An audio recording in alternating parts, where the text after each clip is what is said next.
আসসালামু আলাইকুম ওয়া রাহমাতুল্লাহ। আলহামদুলিল্লাহ। আলহামদুলিল্লাহি ওয়া কাফা ওয়া সালামুন আলা ইবাদিহিল্লাযিনা ইসতাফা আম্মা বা'দ।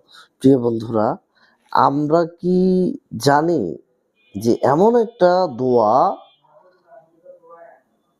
যেটা ইস্তিগফার নবী করিম সাল্লাল্লাহু আলাইহি ওয়াসাল্লাম আমাদেরকে শিখিয়ে দিয়ে গিয়েছেন যে এটা আমরা খালিস দিলে যদি পড়ি, যদি সকালে পড়ি, দুপুরবেলা মৃত্যুবরণ করি বা সন্ধ্যায় পড়ি, রাত্রে মৃত্যুবরণ করি, তাহলে জান্নাতে চলে যাব।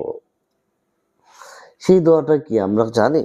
এই দোয়াটা হচ্ছে আল্লাহুম্মা আনতা রাব্বি লা ইলাহা ইল্লা আনতা খালাকতানি ওয়া আনা আবদুকা ওয়া আনা আলা আহদিকা ওয়া ওয়া'দিকা মাস্তাতা'তু আবু'উ লাকা বিনি'মাতিকা আলাইয়া ওয়া আবু'উ বিযামবি ফাগফির লি ফাইন্নাহু লা ইয়াগফিরুয যুনুবা ইল্লা আনতা। এর অর্থ হচ্ছে, হে আল্লাহ, তুমিই আমার প্রতিপালক, তুমি ছাড়া ইবাদতের কোনো উপাস্য নেই, তুমি আমাকে সৃষ্টি করেছ, আমি তোমার বান্দা,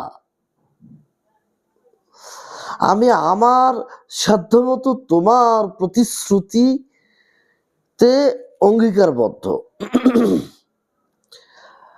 আমি আমার কৃতকর্মের অনিষ্ট হতে তোমার নিকট আশ্রয় চাই, আমার উপর তোমার অনুগ্রহ স্বীকার করছি এবং পাপও স্বীকার করছি।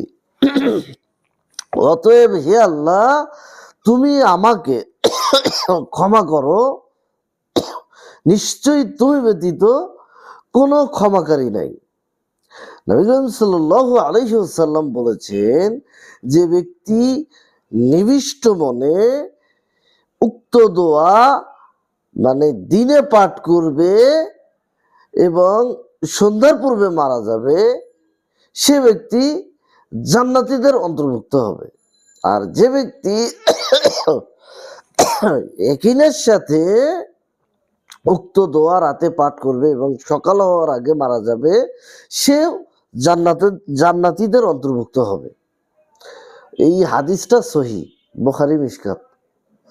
আল্লাহ তাআলা আমাদেরকে, আমরা যারা জানি না এই সাইয়্যিদুল ইস্তিগফার উক্ত এই দোয়াটা আমরা যারা পড়তে পারি না, তাদেরকে শেখার তৌফিক দান করুন।